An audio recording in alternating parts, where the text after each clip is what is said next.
ओम नमो भगवते वासुदेवाय। मित्रों, आपके और आपके परिवार पर भगवान नारायण की कृपा सदैव बनी रहे। आज हम सुनेंगे यमराज और बुढ़िया माई की कहानी।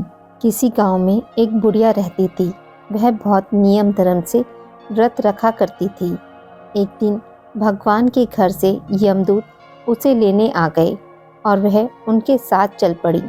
चलते चलते एक गहरी नदी आई तो यमदूत बोले कि माई, तुमने गोदान की हुई है या नहीं। बुढ़िया ने उनकी बात सुनकर मन में श्रद्धा से गाय माता का ध्यान किया तो वह उनके समक्ष आ गई और बुढ़िया उस गाय की पूंछ पकड़कर नदी पार कर गई। वह यमदूत के साथ फिर आगे बढ़ी तो काले कुत्ते आ गए। यमदूत फिर बोले, कुत्तों को खाना दिया था। बुढ़िया ने मन में कुत्तों का ध्यान किया तो वे रास्ते से चले गए। अब बुढ़िया फिर से आगे बढ़ने लगी तो रास्ते में कौवों ने उसके सिर पर चोंच मारनी शुरू कर दी। तो यमदूत बोले कि ब्राह्मण की बेटी के सिर में तेल लगाया था। बुढ़िया माई ने ब्राह्मण की बेटी को ध्यान किया तो कौवों ने चोंच मारनी बंद कर दी। कुछ आगे बढ़ने पर बुढ़िया के पैर में कांटे चुभने लगे तो यमदूत बोले कि खड़ाऊ आदि दान की है। बुढ़िया ने उनका ध्यान किया तो खड़ाऊ पैरों में आ गई।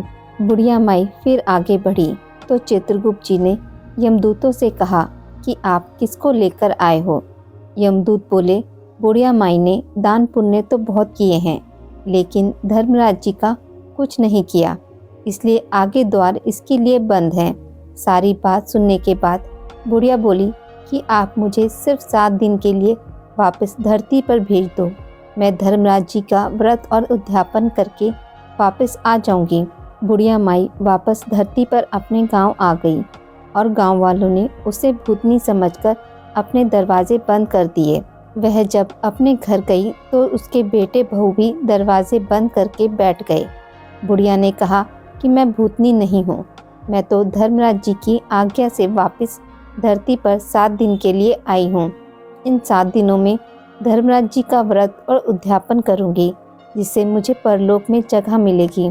बुढ़िया माई की बातों से आश्वस्त होकर बहू बेटे उसके लिए पूजा की सारी सामग्री एकत्रित करते हैं। लेकिन जब बुढ़िया माई कहानी कहती है तब वह हुंगारा नहीं भरते, जिससे बुढ़िया फिर अपनी पड़ोसन को कहानी सुनाती है और वह हुंकारा भरती है। 7 दिन की पूजा व्रत व उद्यापन के बाद धर्मराज जी बुढ़िया को लेने के लिए विमान भेजते हैं। स्वर्ग का विमान देखकर उसके बहू बेटों के साथ सारे गांव वाले भी स्वर्ग जाने को तैयार हो गए। बुढ़िया ने कहा कि तुम कहाँ तैयार हो रहे हो, मेरी कहानी तो केवल पड़ोसन ने सुनी है, इसलिए वही मेरे साथ जाएगी। सारे गांव वाले बुढ़िया से धर्मराज जी की कहानी सुनने का आग्रह करते हैं। तब बुढ़िया उन्हें कहानी सुना देती है। कहानी सुनने के बाद सारे गाँव वाले विमान में बैठकर स्वर्ग जाते हैं। तो धर्मराज जी कहते हैं, मैंने तो विमान केवल बुढ़िया को लेने भेजा था। बुढ़िया माई ने कहा, हे धर्मराज जी, मेरी कहानी इन सब ने सुनी है, इसलिए मेरा आधा पुण्य इनको दे दो और स्वर्ग में वास भी दो।